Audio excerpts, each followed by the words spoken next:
The early morning sun over Kingsley Air Force Base cast long shadows across the tarmac, highlighting every crack in the aging concrete. Captain Maya Sinclair stood at the edge of the flight line, watching her male colleagues gather around their F-35 Lightning IIs with the excited energy of athletes before a championship game. Their flight suits were pristine, patches gleaming under the harsh light, and their conversations echoed with the kind of confidence that comes from never having to prove your right to be there. Before we jump back in, tell us where you're tuning in from, and if this story touches you, make sure you're subscribed, because tomorrow, I've saved something extra special for you. Maya's flight suit told a different story. The fabric was worn at the elbows, her name patch slightly faded from years of service. Her boots bore scuff marks from countless walks across tarmacs exactly like this one, and her helmet bag carried the weight of someone who'd been fighting for her place in the sky longer than some of these pilots had been flying. Another beautiful day to watch the boys have all the fun, she murmured to herself, adjusting the strap of her weathered flight log.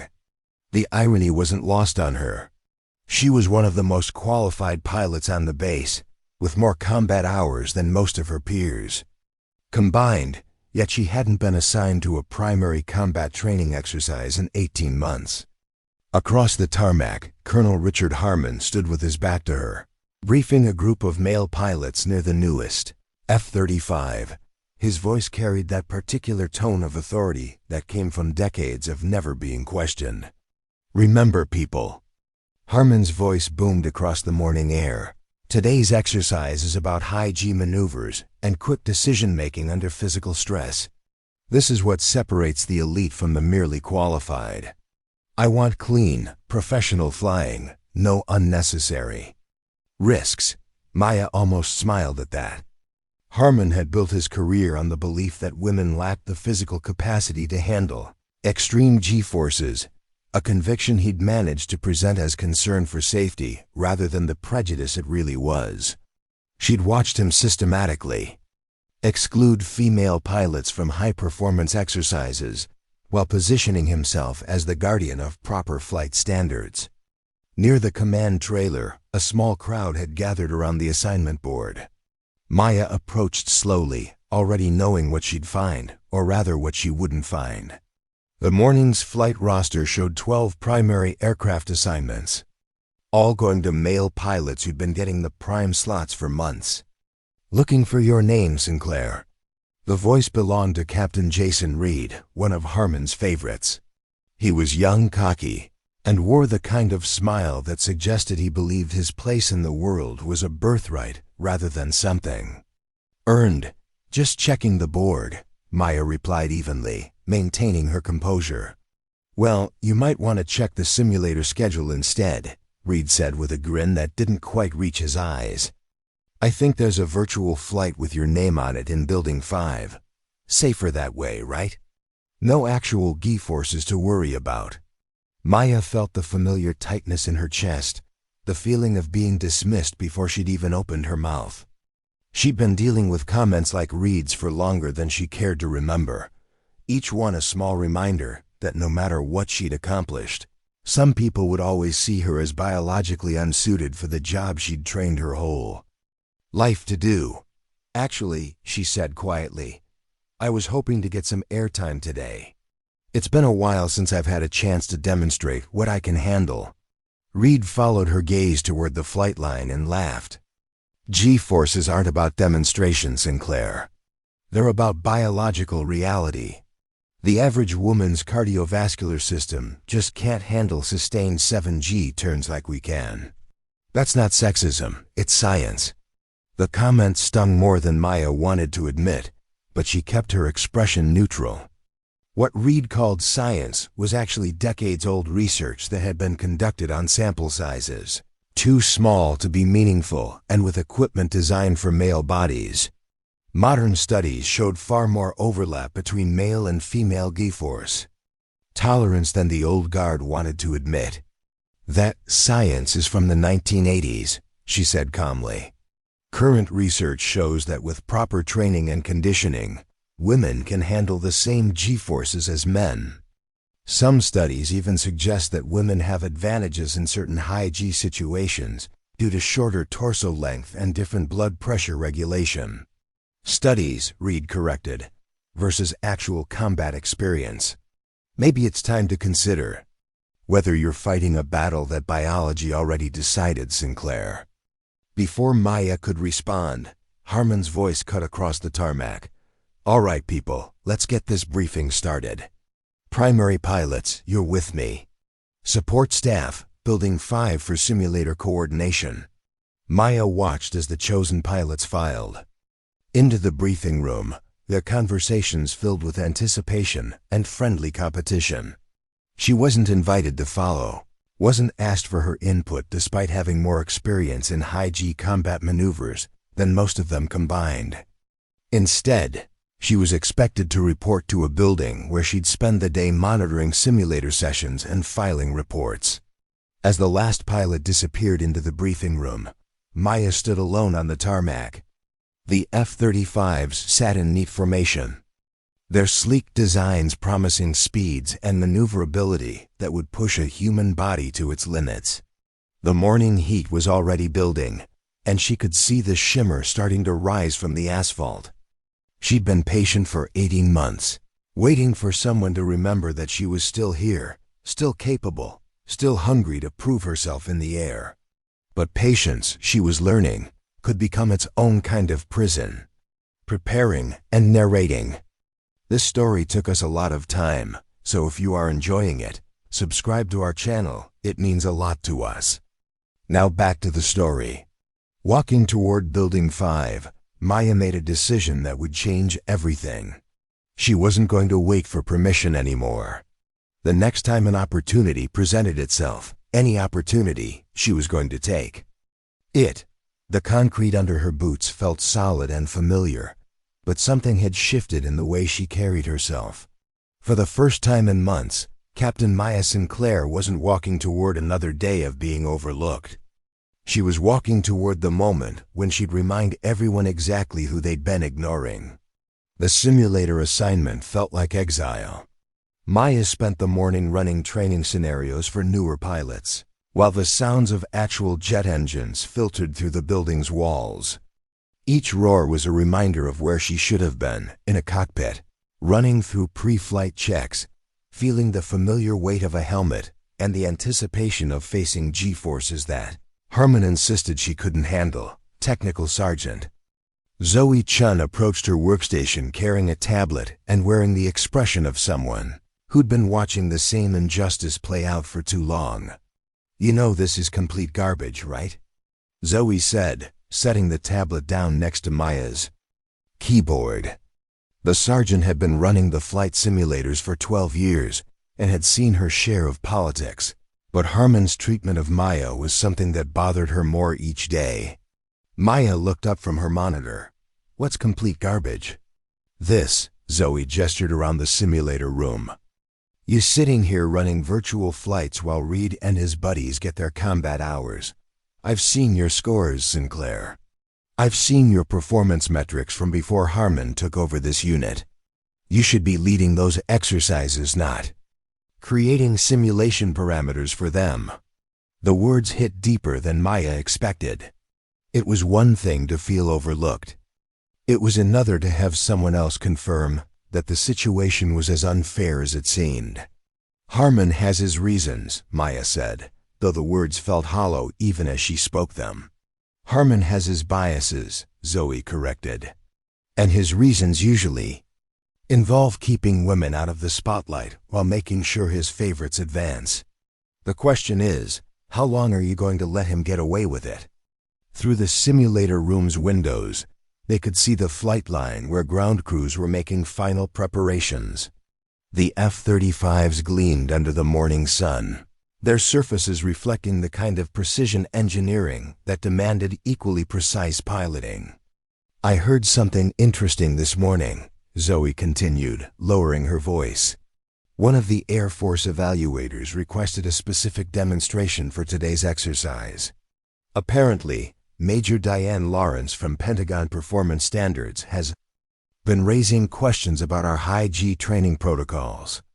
Maya felt something stir in her chest. And Harmon laughed it off, said we're focusing on combat-ready pilots today. Told her the high-G demonstration could wait for another time when all pilots would be prepared. Zoe's emphasis made it clear what Harmon was implying. The dismissal stung, but it also sparked something that had been dormant in Maya for too long. She knew the F-35 better than most pilots on the base. She'd logged hundreds of simulator hours, perfecting high-G maneuvers that these younger pilots were still learning.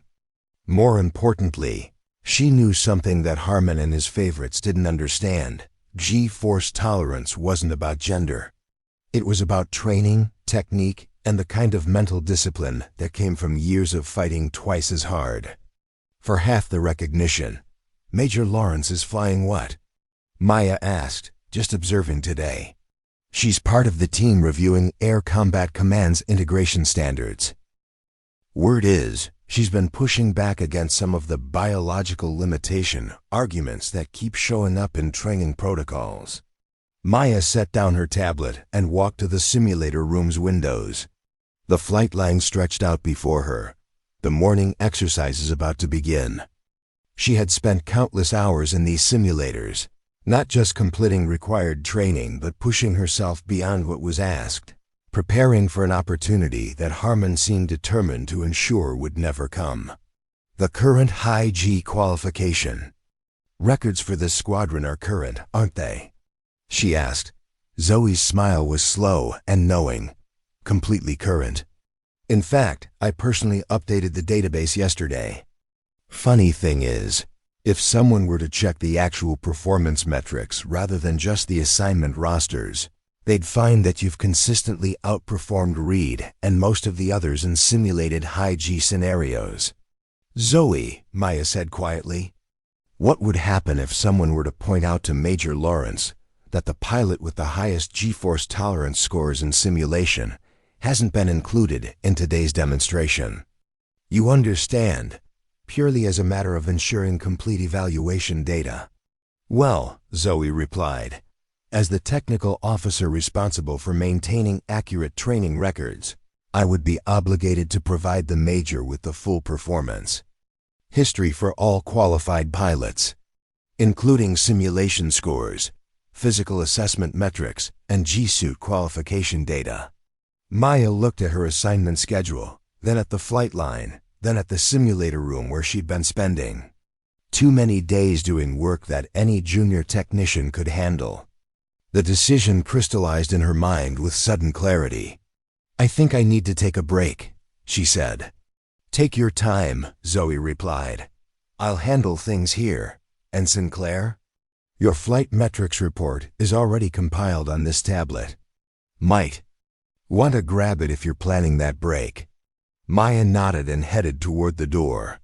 For the first time in months, she felt like she was walking towards something instead of away from it. An opportunity was waiting, and so was the chance to remind everyone what they'd forgotten about the pilot they'd been sidelining. As she left Building 5, Maya could hear the distant sound of engines starting up for the scheduled exercises. Harmon's voice echoed from the flight line, confident and commanding as he briefed his chosen pilots. He had no idea that his perfect demonstration was about to get a lot more interesting. The call came through on Maya's tablet, just as she was approaching the command center where Major Lawrence was observing the morning's exercises. Harmon's voice carried across the frequency with the kind of irritation that suggested his morning wasn't going according to plan. Sinclair, report to simulator building immediately. We have evaluators here, and I need all support staff at their stations. Maya took a deep breath and keyed her response calmly. Currently delivering performance metrics to Major Lawrence, sir. The Major requested complete G-force tolerance data for all squadron pilots. The pause that followed was long enough for Maya to imagine Harmon's expression. She'd been careful to follow protocol. Major Lawrence did have every right to review performance data, and as a qualified pilot, Maya was an appropriate person to deliver it. But legitimacy and Harmon's approval were two different things. Negative, Sinclair. Return to your station immediately. That's an order. Maya looked across the observation deck where Major Lawrence stood watching the first group of pilots. Prepare for takeoff. The Major was a decorated combat pilot herself, with a reputation for insisting on evidence-based standards rather than traditional assumptions. Her presence here was an opportunity Maya couldn't afford to miss. Copy that. Sir, we'll return after delivering the requested data. Before Harmon could respond, Maya approached Major Lawrence with the tablet displaying the squadron's performance metrics. The Major turned as Maya approached, her expression curious but welcoming. Captain Sinclair, Major Lawrence said, recognizing her from the personnel file she'd been reviewing. I was just wondering when I might get a chance to speak with you. Ma'am, Maya replied with a crisp salute. I've brought the G-force tolerance data you requested. Major Lawrence raised an eyebrow slightly. She hadn't specifically requested this data, but she took the tablet and began reviewing the information. Her expression shifted from curiosity to interest as she scrolled through the performance metrics. These simulation scores are impressive, Captain. Particularly your sustained 9G tolerance times. They exceed squadron averages by a significant margin. Thank you, ma'am. I've been focused on high G conditioning as part of my ongoing training regimen. Major Lawrence continued scrolling, her brow furrowing slightly. Yet I don't see your name on today's demonstration roster. Given that we're specifically evaluating high G performance standards, that seems like an oversight. Before Maya could respond, Colonel Harmon appeared beside them, his face carefully composed, but his eyes revealing his irritation. Major Lawrence, I see you've met Captain Sinclair. She's one of our simulator specialists, helps keep our pilots sharp when they're not in the air. The Major looked up from the tablet. Simulator specialist?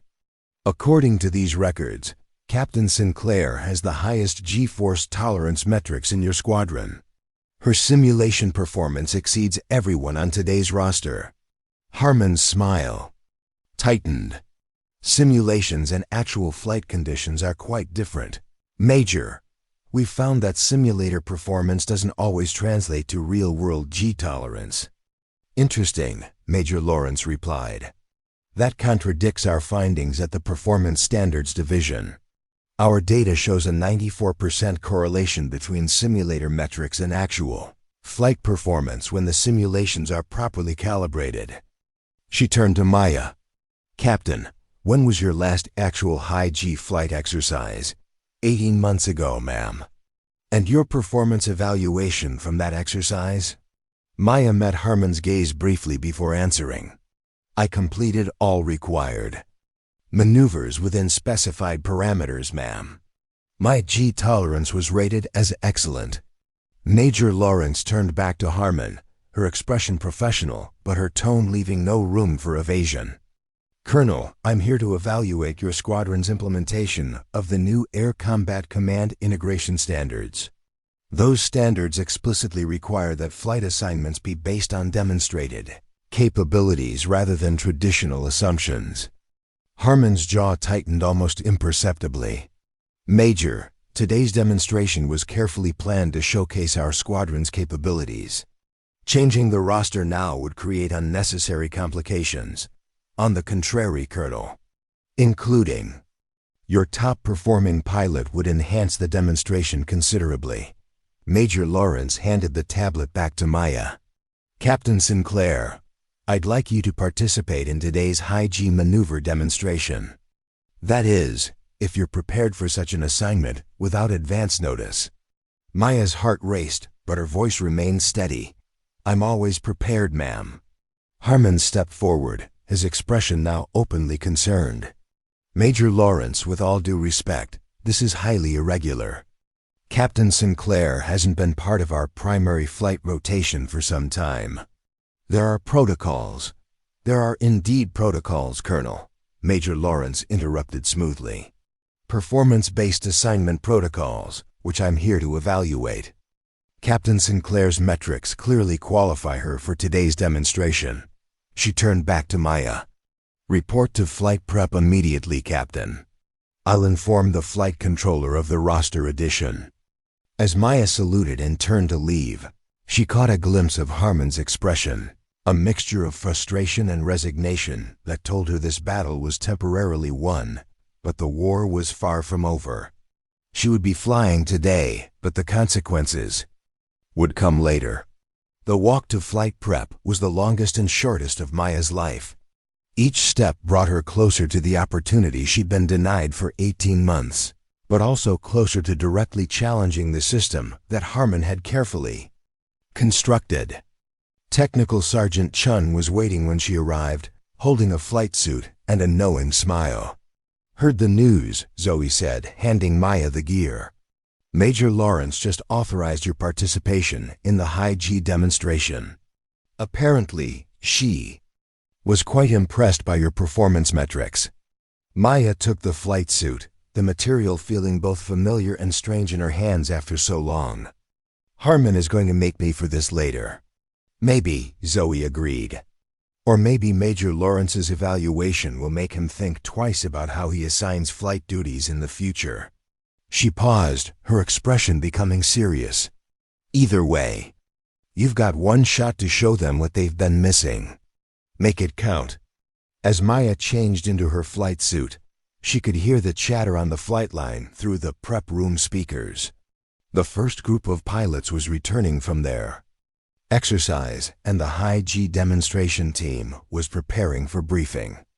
Captain Reed's voice carried clearly as he discussed the upcoming maneuvers with obvious confidence.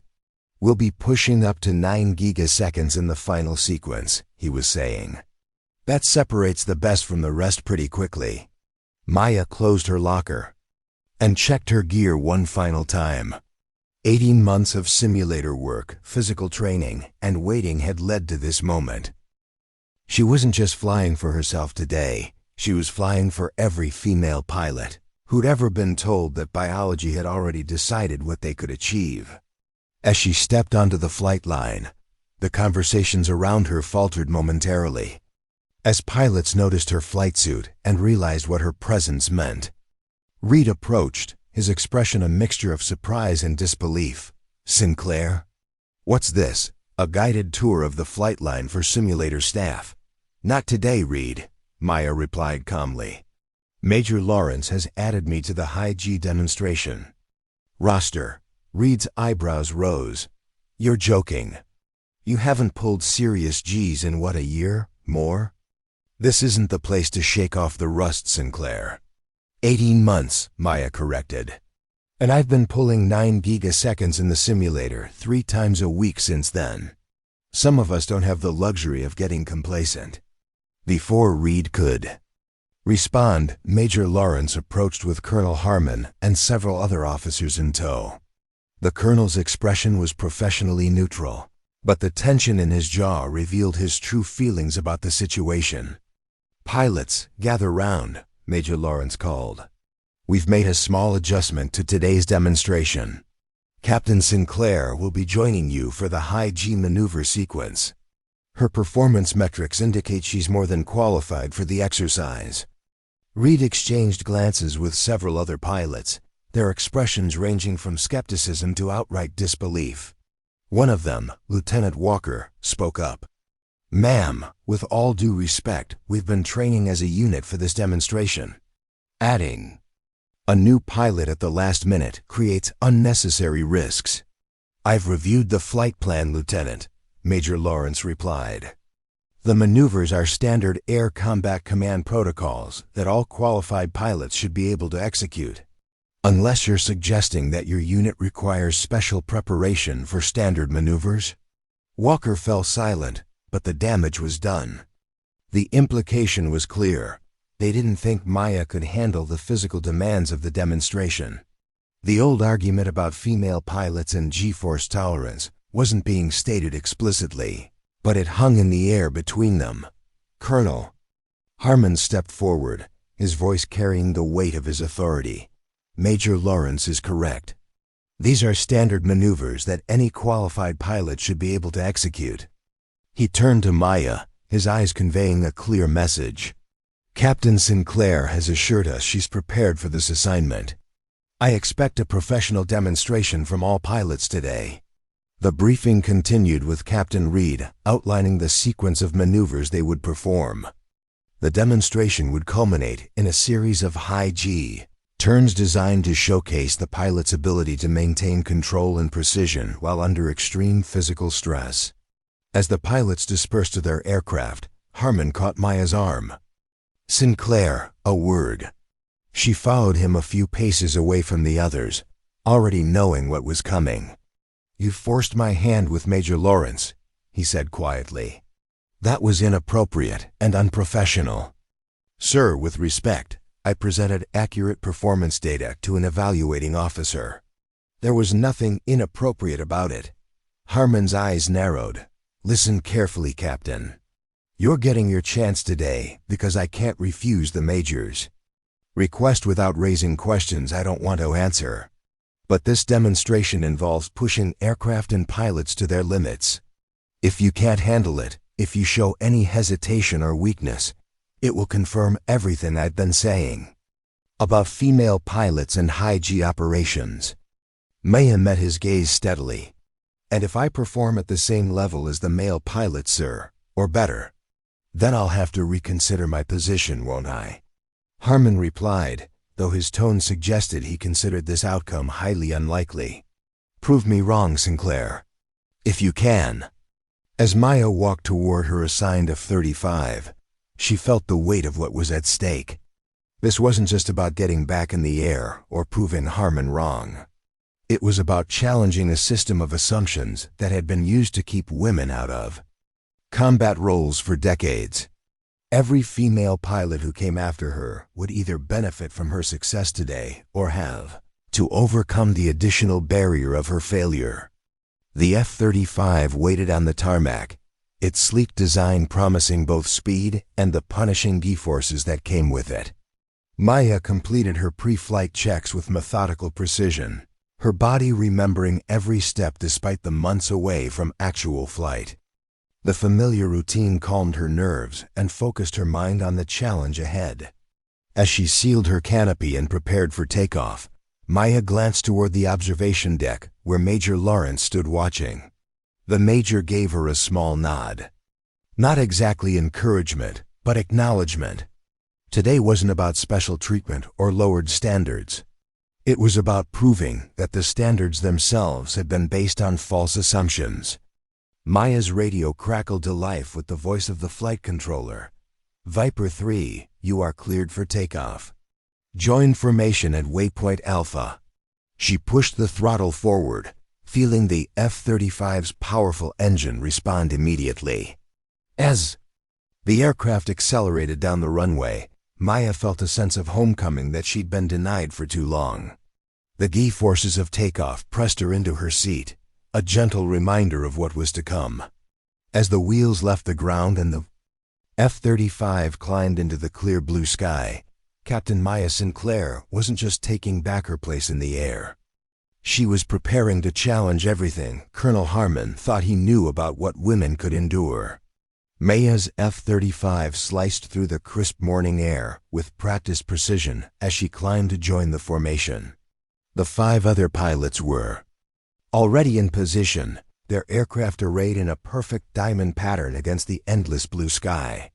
She could hear them chattering on the radio, their conversations pausing briefly as her call sign appeared on their displays. "Viper 3, maintain heading 270 and join formation at position 6, came the instruction from Captain Reed, who was leading the demonstration as Viper 1. "Copy that, Viper 1.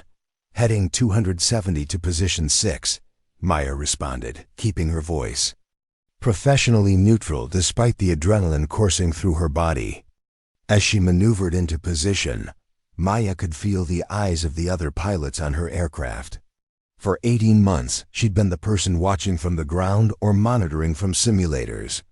Now she was back where she belonged, and the significance of the moment wasn't lost on her. This wasn't just a demonstration, it was a reckoning. All Vipers, this is Control. Colonel Harmon's voice cut through the radio chatter. Remember, today's demonstration is about precision under physical stress. Major Lawrence and her team will be monitoring your telemetry data throughout the exercise. Maintain professional discipline at all times. Maya adjusted her oxygen mask and ran through her mental checklist one more time. The G-suit wrapped tightly around her lower body felt both familiar and strange after so long.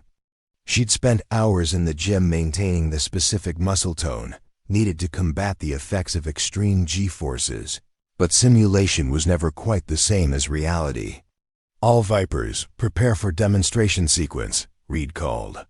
Starting with basic formation maneuvers, then progress into the high G sequence. Viper 3, try to keep up. The subtle dig wasn't lost on Maya, but she ignored it, focusing instead on the feel of the aircraft beneath her hands. The F-35 was responsive in a way the simulators couldn't fully replicate. A living thing that communicated through subtle vibrations and sounds that only experienced pilots could interpret. The formation banked to the left, beginning the demonstration. With a series of precision maneuvers designed to showcase the pilot's ability to maintain perfect spacing while changing direction and altitude. Maya slipped into the rhythm immediately, her muscle memory taking over as she kept her aircraft exactly where it needed to be. "Not bad, Viper 3, came Lieutenant Walker's voice after the first sequence. "Guess all that simulator time kept you from getting too rusty." "Cut the chatter, Viper 5, Reed interrupted. "Prepare for sequence 2, increasing to 5G. Maneuvers." The formation tightened as they began a series of sharper turns that pushed their bodies to 5 times normal gravity. Maya felt the familiar pressure building as the G-forces tried to pull the blood from her brain. She tensed her leg and abdominal muscles, performing the anti-G straining maneuver that helped combat the effects. Unlike the male pilots, who typically relied more on their larger muscle mass, Maya had developed a technique that emphasized breathing control and targeted muscle tension. Years of facing skepticism had pushed her to refine her approach beyond standard training, finding efficiencies that compensated for any biological differences. The 5G sequence completed flawlessly, with all 6 aircraft maintaining perfect formation. Throughout, Maya's vital signs on the telemetry feed showed the controlled pattern of someone who knew exactly how to manage her body under stress. "All Vipers, sequence 2 complete," Reed announced. "Prepare for sequence 3-7G sustained turns." This was where the real challenge began. Sustaining 7G forces for extended periods separated experienced pilots from novices. The human body wasn't designed to function under such extreme conditions. Blood rushed away from the brain, vision narrowed to a tunnel, and maintaining consciousness required both physical conditioning and mental discipline. Executing in 3, 2, 1. "Now," Reed called, and the formation banked hard to the right, pulling into a tight turn that instantly slammed every pilot with 7 times their normal weight. Maya felt her vision starting to gray around the edges as the G-forces built. She adjusted her breathing, using the technique she'd perfected over hundreds of simulator hours, short, sharp breaths timed precisely to maintain oxygen flow to her brain during the most critical moments of pressure. On her display, she could see the telemetry data being transmitted to the ground. Her heart rate was elevated but controlled, her oxygen saturation levels remaining within optimal range despite the crushing force trying to empty her lungs. "Halfway point," Reed called, his voice strained as he fought against the same forces. "Maintaining 7G for another 30 seconds.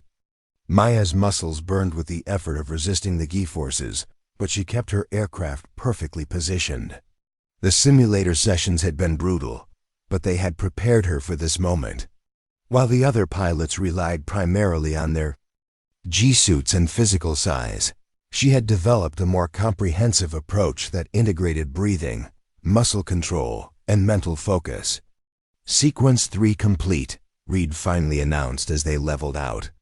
Prepare for final sequence. 9G combat turns with evasive maneuvers.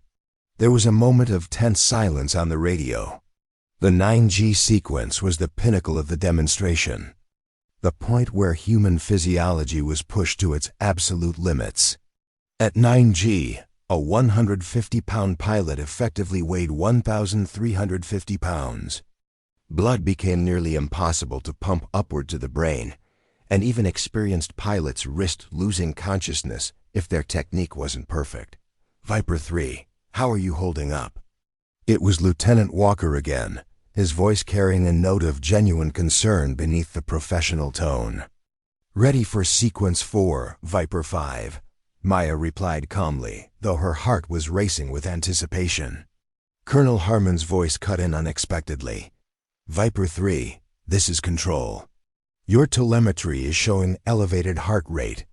If you're experiencing difficulties, now is the time to withdraw from the sequence. Maya recognized the offer for what it was, a chance to back down before facing the most challenging part of the demonstration. If she accepted, it would confirm everything Harmon believed about female pilots and G-tolerance. If she refused and then struggled, the result would be even worse. Control, Viper 3. Telemetry is within my normal operating parameters. I am good to continue. There was a pause before Harmon responded. Your call, Viper 3. Proceed with caution. Maya could almost hear the expectation of failure in his voice, and it strengthened her resolve. She'd trained for this moment. Not just for the past 18 months, but for her entire career. All Vipers, final sequence on my mark, Reed called. Each aircraft will execute 2 9G turns followed by an evasive maneuver sequence. Maintain minimum separation distances throughout. Maya tightened her grip on the controls, ran through her pre-G checklist one last time, and prepared her body for what was coming. Execute in 3, 2, 1. Mark. The formation split as each aircraft began its individual demonstration. Maya pulled back on the stick, sending her F-35 into a climb before rolling into the first 9G turn. The force hit her like a physical blow, compressing her chest and trying to drain the blood from her head. Her vision narrowed immediately, the gray edges closing in as her body fought against the enormous pressure. Maya executed her breathing technique with perfect timing, forcing air into her lungs against the crushing weight and tensing her muscles in the precise sequence she'd practiced countless times. On the ground, the telemetry display showed each pilot's vital signs responding to the extreme G-forces. Major Lawrence watched with particular interest as Maya's data streamed in beside those of the male pilots. Interesting, the Major commented. To her assistant, Captain Sinclair's oxygen saturation is holding more steady than Captain Reed's, despite her smaller cardiovascular system. Different technique, the assistant noted. Look at her breathing pattern, it's more controlled. More precisely timed with the G spikes. Maya completed the first 9G turn and immediately rolled into the second, maintaining consciousness through sheer determination and perfectly executed technique. Her vision had narrowed to a small circle, but within that circle, her instruments remained crystal clear. This was the moment where pilots either mastered their body's response to extreme stress or succumbed to it. Viper 3, executing second turn, she managed to report, her voice strained but comprehensible despite the crushing pressure on her chest. As she pulled through the turn, Maya became aware of a problem developing with one of the other aircraft. Lieutenant Walker's telemetry was showing warning signs, his heart rate spiking dangerously and his oxygen levels dropping as he struggled with the sustained high G environment. Viper 5, your telemetry is showing stress indicators, Control reported. Consider aborting the maneuver. I can handle it, Walker responded, his words slurred, a dangerous sign that he was approaching the edge of consciousness. Maya completed her second 9G turn and immediately checked her position relative to Walker's aircraft. They were approaching the crossing point in their demonstration patterns, a moment that required purpose, timing, and full awareness from both pilots. Viper 5, this is 3, Maya called. Your approach vector is drifting. Correct 5 degrees port or abort. The sequence. There was no response from Walker. On the ground, his telemetry showed the telltale signs of G-LOC, G-induced loss of consciousness. His aircraft was still in the turn, but beginning to drift out of its assigned path, potentially into the trajectory of other demonstration aircraft. Control, Viper 3. I believe Viper 5 is experiencing G-LOC. His aircraft is drifting toward my sector. Copy, Viper 3, Harmon responded, the tension evident in his voice. All Vipers abort sequence and return to level flight. Viper 5, respond if able. Walker's aircraft continued its uncontrolled turn, the unconscious pilot unable to respond to commands. The F-35's automated systems would prevent a crash, but they wouldn't necessarily prevent a mid-air collision with another demonstration aircraft. Maya made a split-second decision. Instead of breaking off the sequence as ordered, she adjusted her trajectory to keep eyes on Walker's aircraft, maintaining her own 9G turn to stay with him. Viper 3, what are you doing? I ordered abort, Harmon barked over the radio. Sir, if I break off now, I lose visual on Viper 5, Maya responded, fighting to speak clearly against the crushing G-forces. Maintaining position to monitor his trajectory until he regains consciousness. It was a dangerous decision.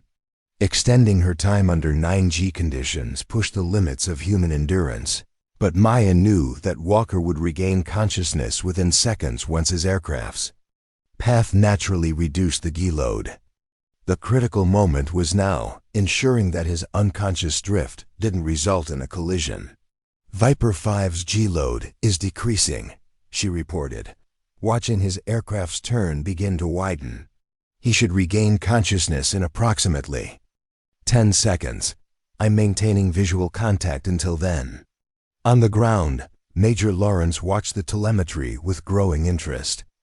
Captain Sinclair had now been sustaining near 9G, conditions for significantly longer than any other pilot in the demonstration, and her vital signs, while stressed, remained within operational parameters. Is she doing what I think she's doing? The Major asked quietly. Yes, ma'am, her assistant replied. She's essentially using herself as a safety observer, maintaining high G flight to keep eyes on Lieutenant Walker until he recovers. At significant risk to herself, Lawrence noted, impressed by both the skill and the decision-making on display.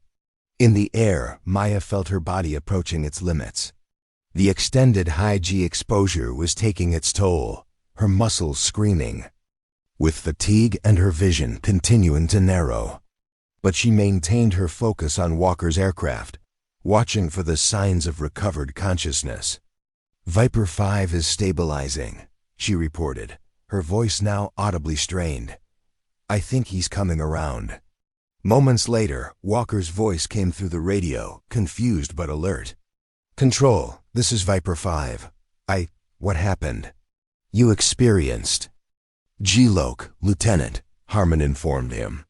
Captain Sinclair maintained visual contact during your unconscious phase. Viper 3. Thanks, Walker managed, the embarrassment clear in his voice. Happens to everyone eventually, Maya responded, finally allowing her aircraft to reduce G-load as she rolled out of the extended turn. Your recovery procedure was textbook. As the demonstration aircraft returned to level flight and normal G conditions, Maya took deep, grateful breaths. The crushing pressure released its hold on her body, leaving behind muscles that trembled with fatigue and a profound sense of accomplishment. She had not only completed the high G sequence that Harmon believed women couldn't handle, she had extended it to protect another pilot. All Vipers, return to base, Harmon ordered, his voice carefully neutral. We'll debrief in 30 minutes. As Maya guided her F-35 back toward Kingsley Air Force Base, she noticed something different in the radio chatter. The subtle dismissiveness. that had colored the other pilots' communications before the demonstration was gone, replaced by a new tone of professional respect. But it was a beginning, a crack in the wall of assumptions that had been used to keep women like her from taking their rightful place in the sky. Tomorrow would bring its own challenges, possibly even retaliation from Harmon for embarrassing him in front of Major Lawrence. But for now, Captain Maya Sinclair allowed herself to savor a victory that had been 18 months in the making, the moment when she had proven, beyond any reasonable doubt, that women could not only handle the G-force, they could master it. Maya's revelation about the reality of G-force tolerance wasn't just changing how she saw herself. It was beginning to shift perceptions throughout Kingsley Air Force Base. 3 days after the high G demonstration, she sat in her quarters, staring at the official flight roster for the upcoming week. For the first time in 18 months, her name appeared on the primary pilot list rather than simulator support staff. The change should have felt like a victory, but Maya knew better than to celebrate too soon. Colonel Harmon hadn't suddenly had a change of heart about female pilots and G tolerance. This was damage control, a calculated response to Major Lawrence's continuing presence on base. The Pentagon evaluation team had extended their stay, transforming what should have been a routine inspection into a comprehensive review of training protocols and assignment procedures. The sudden spotlight made it difficult for Harmon to continue sidelining his most G-tolerant pilot without raising questions he couldn't easily answer. A knock on her door interrupted Maya's thoughts. She opened it to find Lieutenant Walker standing in the hallway, looking uncomfortable but determined. "Captain Sinclair," he said formally, "I was hoping to have a word with you before tomorrow's training flight." Maya stepped aside to let him in, curious about what had brought the lieutenant to her quarters. Since the demonstration, their interactions had been professionally cordial but brief, the embarrassment of his G-Loc incident still fresh for him. "What can I do for you, Lieutenant?" she asked as he took the seat she offered. Walker hesitated, struggling with what seemed to be a carefully prepared speech. Finally, he abandoned pretense and spoke directly.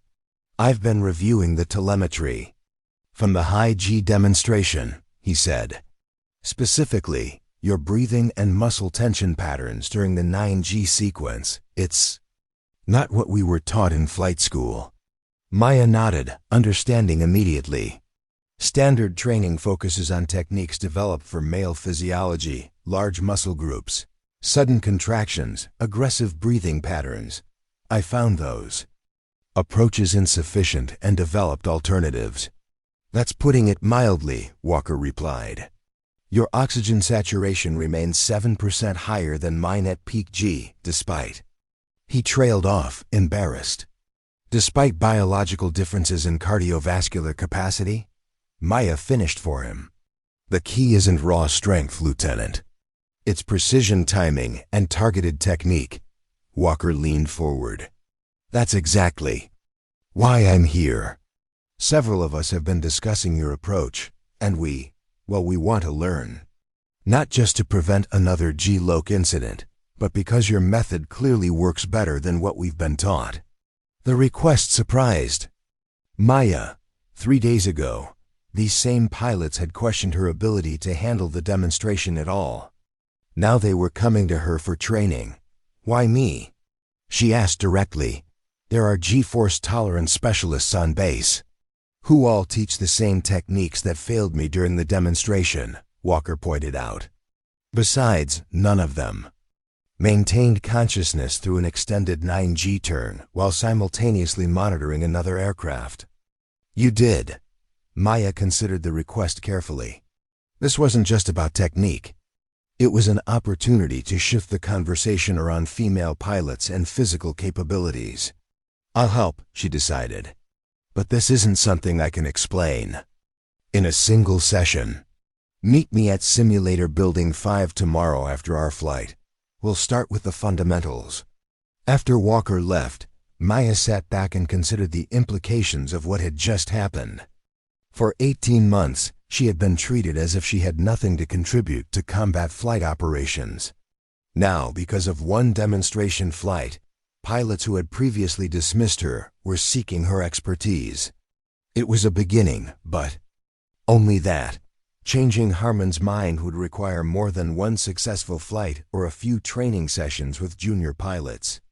It would require dismantling decades of entrenched beliefs about biological limitations and proving, repeatedly and unequivocally, that skill and technique mattered more than gender. The next morning found Maya in the pre-flight briefing room an hour before the scheduled mission.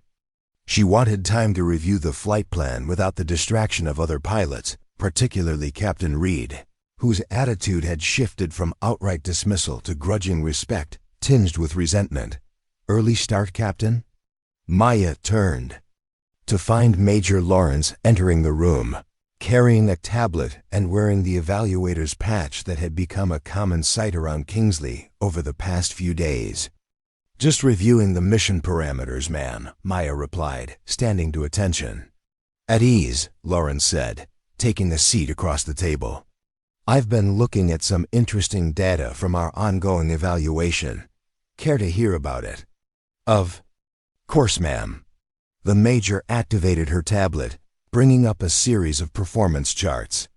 "We've analyzed G-force tolerance data from 5 Air Force bases over the past 3 years. The results are illuminating." Maya studied the charts, immediately seeing the pattern that had caught the Major's attention. Female pilots with specific training consistently match or exceed male performance in sustained high-G scenarios. "Precisely," Lawrence confirmed. "Yet assignment protocols continue to favor male pilots for high-G missions based on outdated physiological assumptions. The data doesn't support the policy."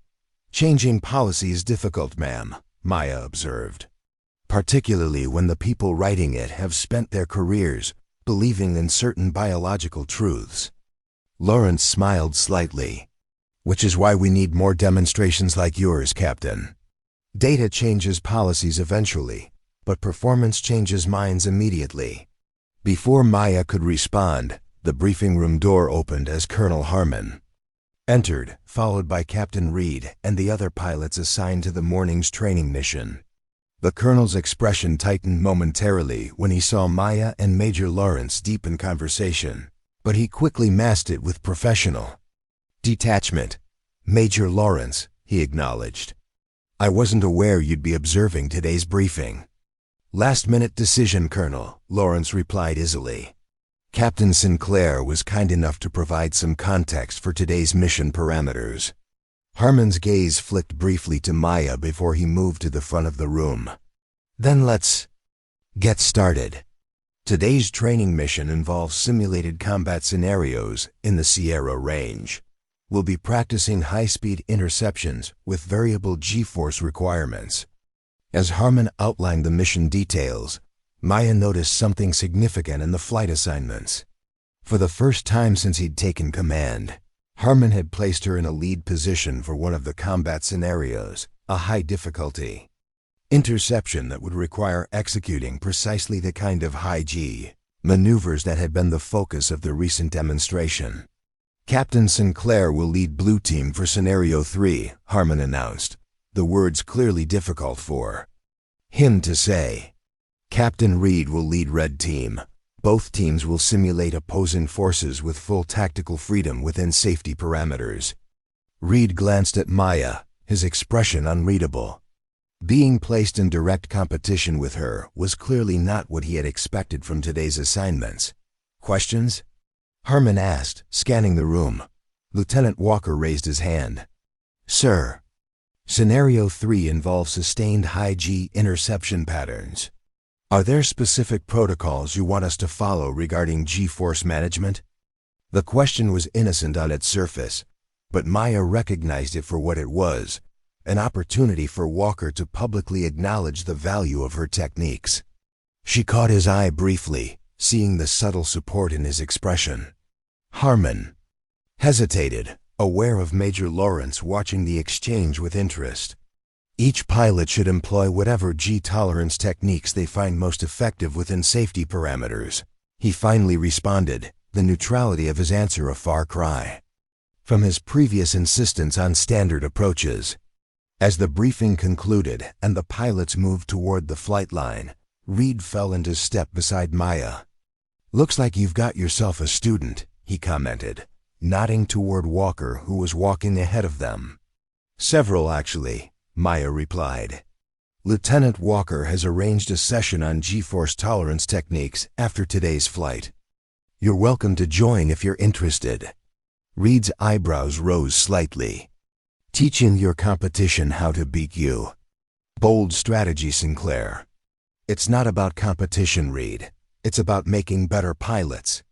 She paused, then added, "Besides, I'm not worried about being beaten by someone using my techniques. I've had years to perfect them." The challenge in her words was subtle but unmistakable. Reed studied her for a moment, then nodded slowly. "Maybe I will sit in on that session," he said. "Always room for improvement, right?" It wasn't quite an admission that her methods might be superior, but coming from Reed, it represented a seismic shift in attitude. 3 days ago, he had dismissed the very possibility that a female pilot could handle the same G-forces as her male counterparts. Now he was considering learning her techniques. The flight line hummed with pre-mission activity as ground crews prepared the F-35s for the morning's exercise. Maya completed her pre-flight checks with practiced efficiency, her mind already mapping the tactical scenarios they would face in the training range. Scenario 3, her leadership assignment, would involve a series of high-speed, high-G interceptions that would test both her physical tolerance and her tactical decision-making. As she climbed into her cockpit, Maya noticed Major Lawrence speaking with Colonel Harmon near the command trailer. The colonel's expression was tense, his posture defensive as he responded to whatever the major was saying. This evaluation was clearly becoming more comprehensive than the routine inspection Harmon had expected. "Blue Leader, this is Control," came the voice from her radio as Maya sealed her canopy. "Be advised that today's exercise will include telemetry monitoring for the performance standards evaluation. Major Lawrence has requested particular focus on G-force management during Scenario 3. "Copy that, Control," Maya responded, recognizing Harmon's voice despite his attempt at professional neutrality. "Blue Team will provide exemplary data." The slight emphasis on exemplary wasn't lost on the colonel, whose momentary silence spoke volumes before he continued with standard pre-flight protocols. 30 minutes later, Maya's F-35 sliced through the clear mountain air of the Sierra Range, leading her 4-aircraft team into position for Scenario 3. The training area stretched below them, a vast expanse of rugged terrain that provided both challenges and opportunities for tactical flying. "Blue Team, this is Blue Leader," Maya called over the tactical frequency. "Scenario 3 parameters are active. Red Team will be approaching from the northwest quadrant with simulated hostile intent. Our mission is interception and neutralization before they reach the protected airspace." "Blue Leader, Blue 4, came Walker's voice. "Sensors show Red Team has split into 2 elements. They're using terrain masking to approach from multiple vectors." Maya smiled slightly inside her helmet. Reed was employing a classic division strategy, forcing her team to choose between splitting their own forces or leaving one approach vector undefended. "Blue Team, maintain formation," she ordered. "We're going to let them think their strategy is working, then execute a high-G rollover to reposition once they've committed." The maneuver she was planning would subject all pilots to sustained high-G forces as they executed a coordinated defensive response. It was precisely the kind of scenario that Harmon had previously deemed unsuitable for female pilots, and exactly why Major Lawrence was monitoring today's exercise with such interest. "Red Team elements approaching outer marker," reported. "Blue 2, 30 seconds to decision point." "Stand by for my mark," Maya instructed. watching her tactical display as Reed's aircraft closed in from two different directions. She waited until the last possible moment, when Red Team would be fully committed to their approach vectors. "Execute rollover now," she commanded, pulling her aircraft into a sharp 8G turn that instantly pressed her body into her seat with 8 times its normal weight. Her team followed, their aircraft pivoting in perfect coordination to face the incoming threat from an unexpected angle. The maneuver caught Red Team off guard, forcing them to adjust their approach while already committed to high-speed runs. "Blue Team, weapons free, simulated engagement," Maya called, her voice controlled despite the crushing G-forces. Her breathing technique kicked in automatically, short, precisely timed breaths synchronized with specific muscle contractions that maintained blood flow to her brain even under extreme pressure. The tactical display lit up with simulated weapon locks as Blue Team acquired targeting solutions on the surprised Red Team aircraft. In a real combat situation, the engagement would have been over in seconds. "Splash 4, reported Blue 3. "All Red Team aircraft designated as neutralized." "This is Red Leader," came Reed's voice, the frustration evident despite his professional tone. "Confirming simulation hits on all aircraft." "Effective tactical response, Blue Leader." Maya allowed herself a moment of satisfaction as she led her team back to the rendezvous point. The maneuver had been textbook perfect, not just the flying, but the G-force management that had allowed her team to execute a complex defensive response without hesitation. "Blue Leader, this is Control." Harmon's voice cut through her thoughts. "Major Lawrence requests that you demonstrate the maximum sustained G-force capability of your aircraft on return to base. Specific parameters are being transmitted to your flight computer." Maya checked the incoming data and felt her pulse quicken. The Major was requesting a sustained 9G turn for performance evaluation, exactly the kind of demonstration that Harmon had been avoiding assigning to her for 18 months. "Copy that, Control. Proceeding with maximum G demonstration on designated vector." Maya banked her F-35 toward the specified airspace, mentally preparing for what would be the most physically demanding portion of the flight. Behind her, she could sense the other pilots watching, some with curiosity, others with newfound respect, and at least one with the dawning realization that everything he'd believed about female pilots and G tolerance was being systematically disproven. "Initiating 9G maneuver in 3, 2, 1 mark," she called, pulling the aircraft into a tight turn that instantly slammed her body with 9 times its normal weight. The pressure was immense, threatening to drain the blood from her brain and cause the tunnel vision that preceded G-loc. Maya executed her breathing technique with precision, timing each breath to coincide with the peak pressure points of the turn. Her muscles contracted in carefully rehearsed patterns, maintaining critical blood pressure to her brain, while minimizing the energy expenditure that caused rapid fatigue in standard techniques. 30 seconds at 9G, came the count from Control. Harmon's voice noticeably tense as he monitored her telemetry. Maya maintained perfect control of her aircraft throughout the punishing turn, her vision clear, her mind focused despite the crushing pressure. This wasn't just a demonstration flight anymore. It was irrefutable evidence that technique and training mattered more than gender when it came to G tolerance. 60 seconds at 9G, Control announced, surprise evident in the voice. "Telemetry shows stable vital signs. Maintain for final 30 seconds if able." "Copy that," Maya responded, her voice strained but clear. "Maintaining 9G profile." As she held the aircraft in its punishing turn, Maya's thoughts turned to all the female pilots who had been denied opportunities, based on the same assumptions that had kept her grounded for 18 months. Today's flight wouldn't just change her standing at Kingsley, it could potentially impact assignment policies throughout the Air Force. 90 seconds complete, Control finally announced. The demonstration concluded. Return to base standard approach. As Maya rolled out of the high G turn and leveled her aircraft, she took a moment to steady her breathing. The extended demonstration had pushed even her refined techniques to their limits, leaving her muscles trembling with fatigue but her mind clear and focused. "Blue leader to blue team," she called. "Form up for return to base." As her team rejoined formation around her, Maya noticed something different in their radio chatter, a new tone of respect that went beyond professional courtesy.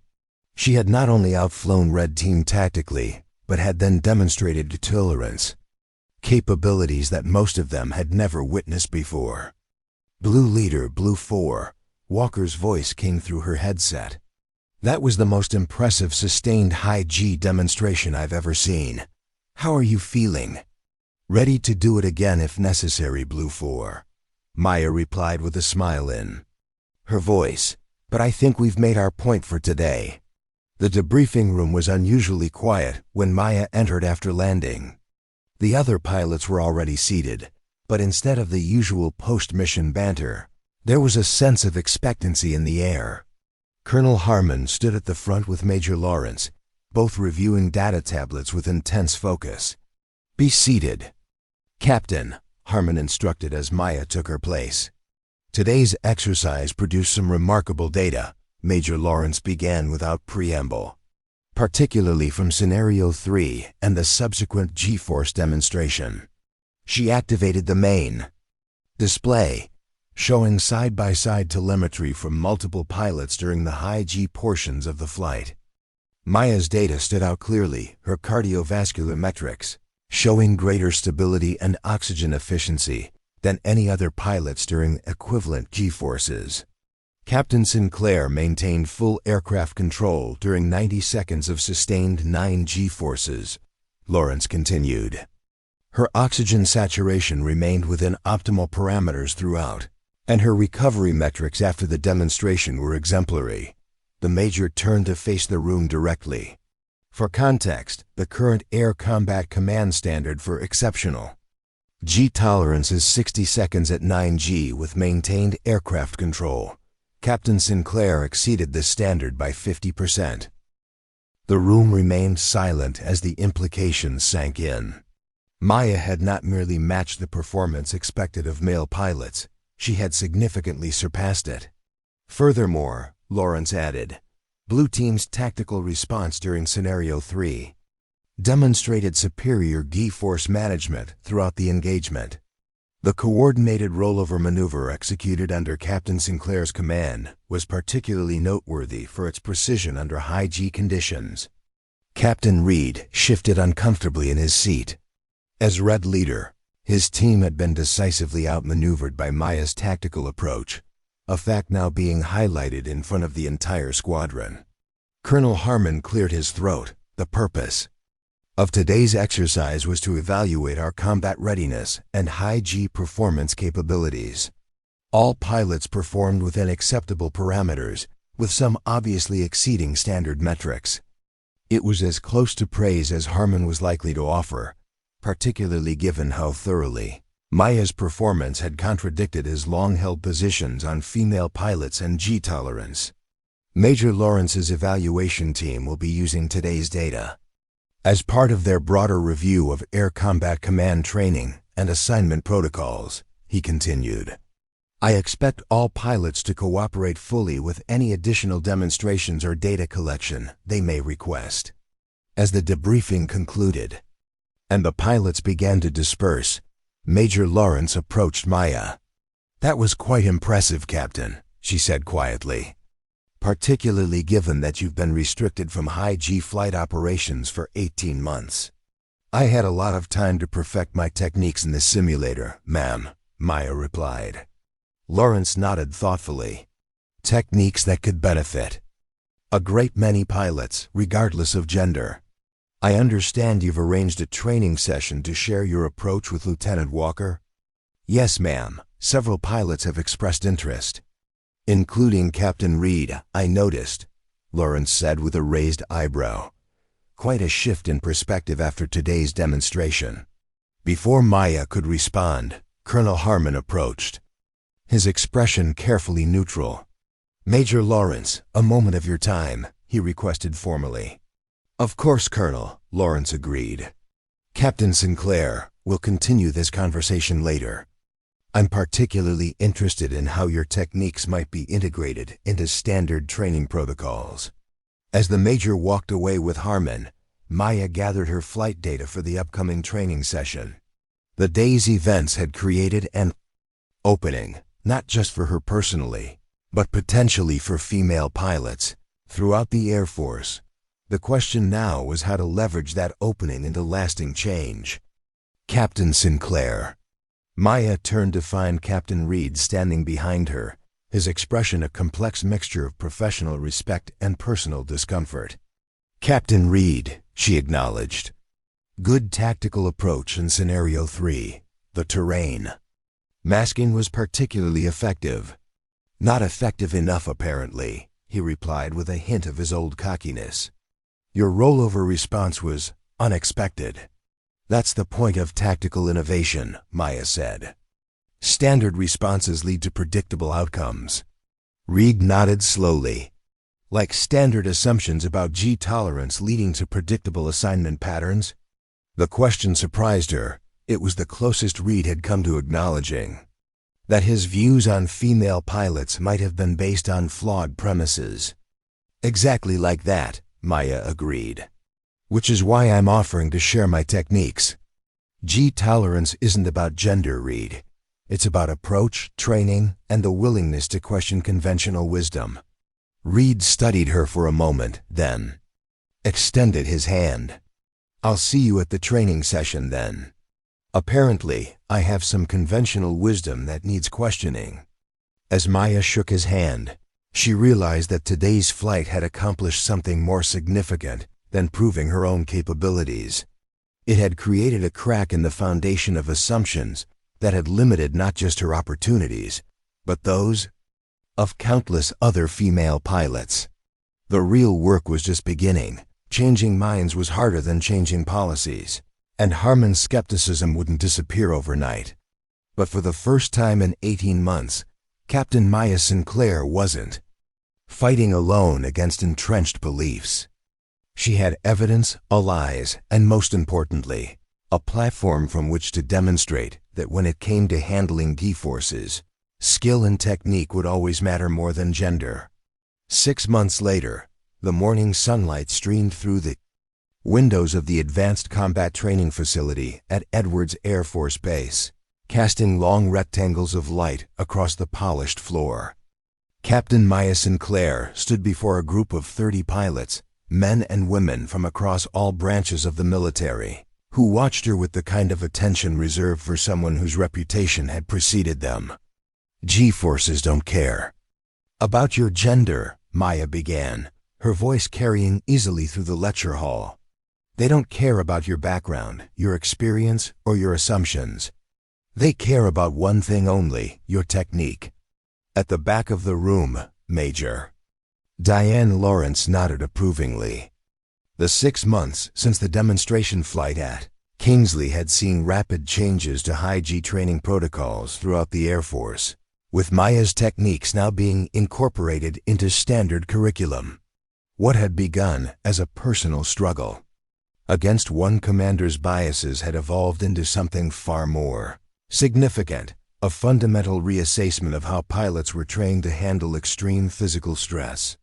For decades, we've approached G-tolerance as primarily a function of physical strength.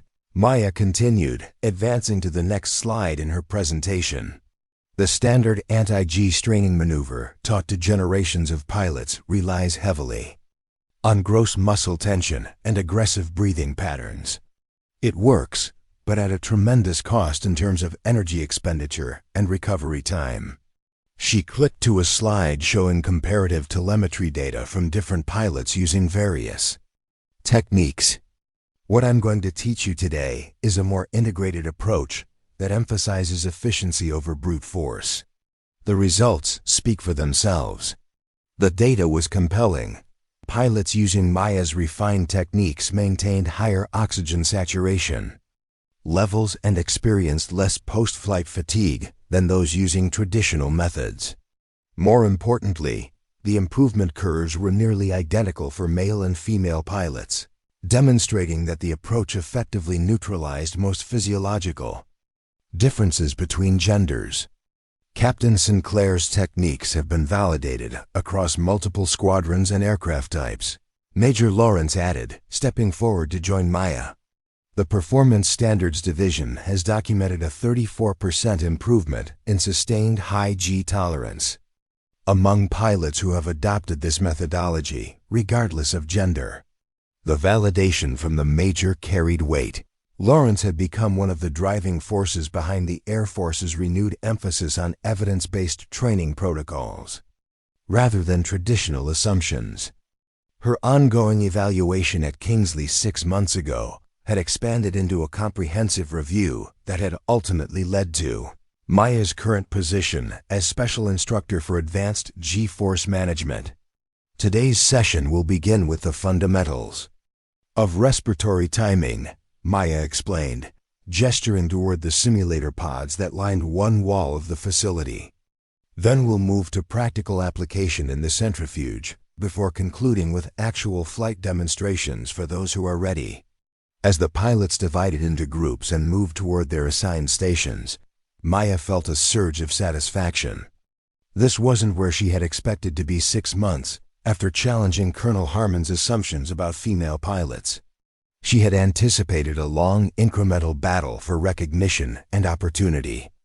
Instead, the dramatic results of her demonstration flight had catalyzed changes that might otherwise have taken years to implement. Quite a difference from running simulator sessions at Kingsley, isn't it? Maya turned to find Captain Jason Reed standing beside her, a wry smile on his face. After their confrontation during the high G demonstration, Reed had surprised everyone by becoming one of the strongest advocates for Maya's techniques. His embrace of the new approach had influenced other pilots who might otherwise have resisted. Change out of pride or tradition. Sometimes I still expect to wake up and find myself back in Building 5, watching other people fly, Maya admitted. Reed shook his head. Not going to happen. Your techniques have saved too many pilots from G-Loc incidents for anyone to ignore them now. Even Harmon had to acknowledge the results eventually. The mention of Colonel Harmon brought a complicated mix of emotions. The commanding officer who had kept her grounded for 18 months had ultimately been forced by mounting evidence to reverse his position on female pilots and G-tolerance. His grudging acknowledgement of Maya's capabilities had come too late to salvage his reputation within the Air Force community, and he had been quietly reassigned to a non-command position at the Pentagon, still technically a promotion, but effectively removing him from direct influence over pilot assignments. How is the new CO working out? Maya asked, genuinely curious about the changes at her former base. Colonel Rivera is a different breed entirely, Reed replied. Performance-based. Assignments, standardized evaluation metrics, blind testing protocols. The days of getting prime slots based on who you know or what you look like are over. The transformation at Kingsley was being replicated across other bases as Major. Lawrence's recommendations were implemented throughout the Air Force.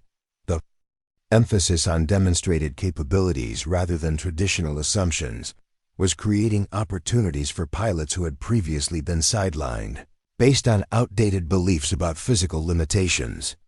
Captain Sinclair? A young female lieutenant approached, datapad in hand. I've been reviewing your breathing technique diagrams, and I have a question about the timing sequence during rapid G-onset scenarios. I'll let you get back to changing the Air Force one pilot at a time, Reed said with a mock salute before moving toward his assigned group. As Maya guided the lieutenant through the nuances of the technique, she reflected on how completely her professional life had transformed in 6 months. From a sidelined pilot fighting for the chance to prove herself, she had become the architect of a training approach that was reshaping how the military thought about human performance under extreme conditions. The morning session progressed smoothly, with pilots quickly grasping the fundamentals of Maya's approach. By midday, they had moved to the centrifuge facility, where they could experience the physical reality of high G-forces in a controlled environment. The key difference in my technique isn't just when you breathe, but how you coordinate that breathing with specific muscle contractions, Maya explained as the first group prepared for their centrifuge runs. Traditional methods teach you to tense everything at once, essentially turning your entire body into one rigid unit. That works, but it's exhausting and inefficient.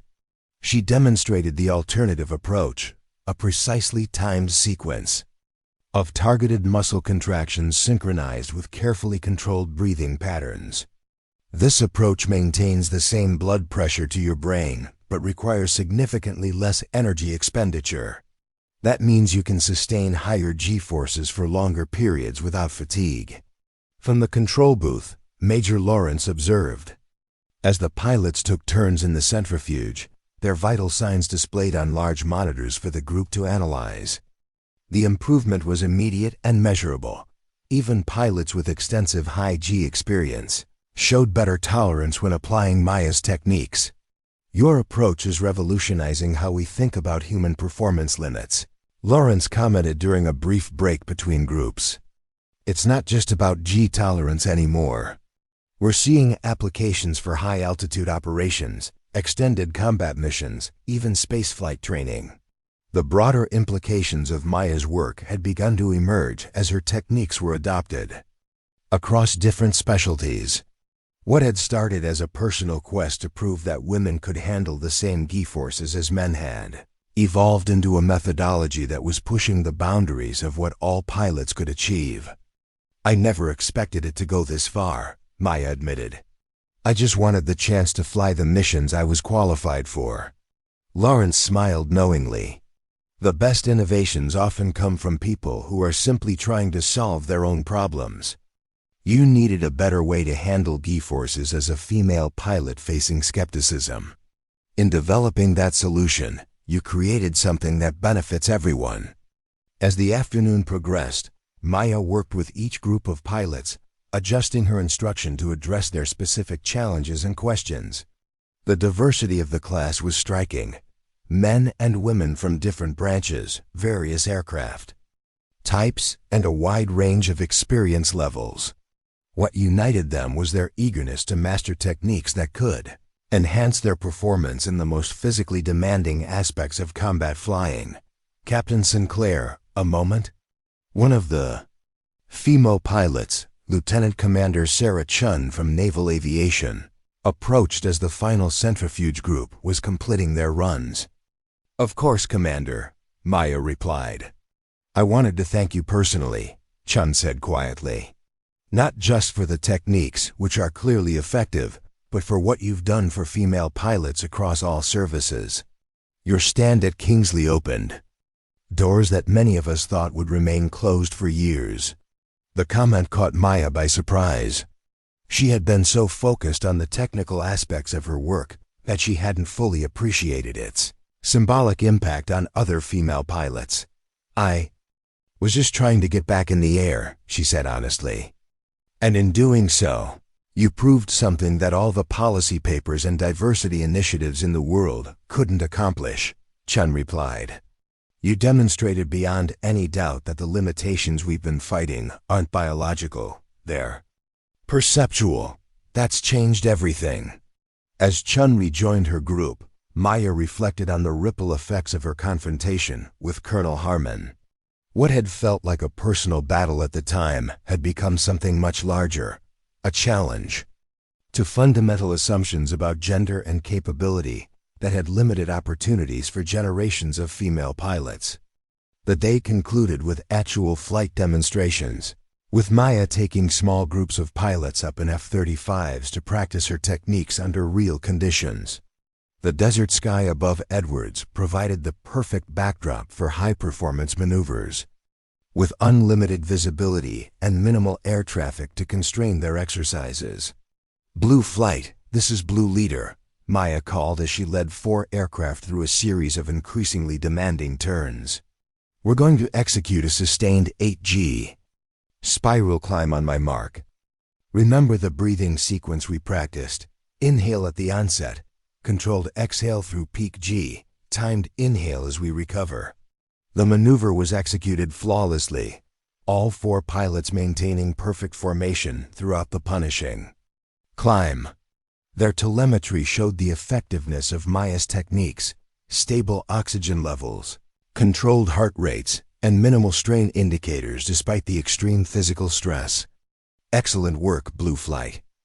Maya commended as they leveled off at 30,000 feet. Your technique adaptation is impressive for a single day of training.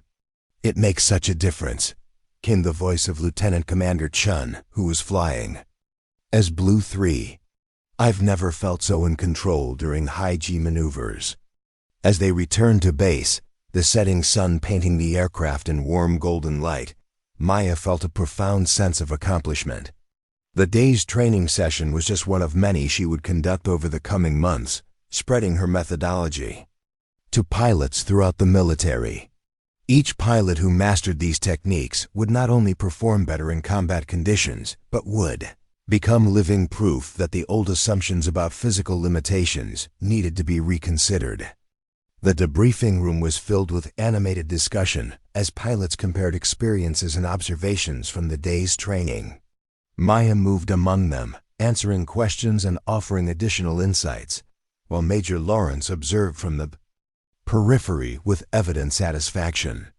"Captain Sinclair," the Major called as the session wound down, "a word before you leave?" Maya joined Lawrence near the door, curious about what the Major wanted to discuss. "I've received the preliminary data from today's flights," Lawrence began. "The improvement curves are even more impressive than we anticipated. Several pilots achieved personal best G tolerance times on their very first attempt with your techniques." "They're good students," Maya replied modestly. "They have an exceptional teacher," Lawrence countered. "Which brings me to the reason I wanted to speak with you. The Air Combat Command is establishing a new high-performance human factors division, focused on developing next-generation training protocols for extreme flight conditions. They need a director who understands both the technical and human elements of the challenge." Maya's breath caught as she realized what the Major was suggesting. "That's a significant position." "For someone with significant capabilities," Lawrence agreed. "The appointment comes with a promotion to Major and the authority to implement training standards across all combat aviation units." The opportunity was beyond anything Maya had imagined when she'd challenged Harmon's assumptions 6 months ago. From being sidelined as a simulator instructor, she was now being offered the chance to reshape how the entire Air Force approached human performance in combat aviation. "I'd be honored, ma'am," she said, her voice steady despite the emotions swirling beneath the surface. "But I'd like to continue hands-on training as well. The classroom is important, but there's no substitute for demonstrating these techniques in actual flight conditions."